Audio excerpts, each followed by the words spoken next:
Karibu kwenye habari za ulimwengu. Rais wa Marekani Donald Trump ametoa onyo kali kwa Iran akisema kuwa mambo mabaya yatajitokeza endapo makubaliano ya nyuklia hayatapatikana ndani ya kipindi cha siku 10 hadi 15 zijazo, kauli ambayo imeongeza kwa kiasi kikubwa mvutano wa kisiasa na wa kijeshi Mashariki ya Kati. Kauli hiyo ya Trump imeambatana na hatua za moja kwa moja za kijeshi, ambapo Marekani imetuma kundi la meli kubwa za kivita aina ya Carrier Strike Group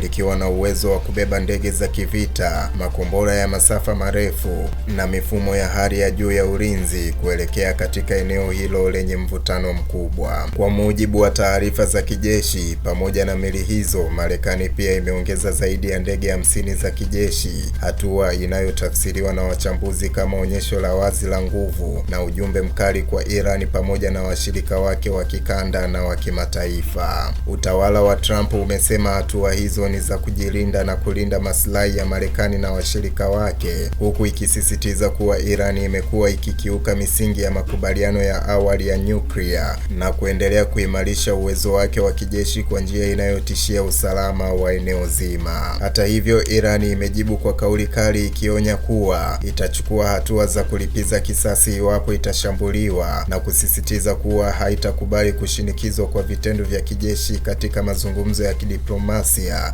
yanayohusu haki yake ya kutumia teknolojia ya nyuklia kwa matumizi ya kiraia. Wataalamu wa masuala ya kimataifa wanaeleza kuwa mkakati wa Trump unajulikana kama diplomasia ya vitisho, ambapo shinikizo la kijeshi hutumika kama nyenzo ya kulazimisha upande mwingine kukubali masharti ya kisiasa kabla ya kufikia hatua ya mapigano ya wazi. Hatua hii imezua wasiwasi mkubwa miongoni mwa washirika wa Marekani barani Ulaya na Asia, ambao wanaogopa kuwa makosa madogo ya kijeshi kama ajali au tafsiri potofu ya harakati za kijeshi yanaweza kusababisha vita kamili ambavyo havikupangwa na pande zote. Kwa upande wa masoko ya dunia, hali hii tayari imeanza kuathiri bei ya mafuta na nishati, huku wawekezaji wakihofia kuwa mgogoro wowote mkubwa utavuruga usafirishaji wa mafuta kupitia maeneo nyeti ya bahari, hususani katika Ghuba ya Uajemi. Wachambuzi pia wanaonya kuwa Iran ina uwezo wa kutumia mbinu zisizo za moja kwa moja, ikiwemo kushirikiana na makundi yenye silaha katika eneo hilo, jambo linaloweza kupanua wigo wa mgogoro na kuhusisha mataifa mengi zaidi kuliko ilivyotarajiwa awali.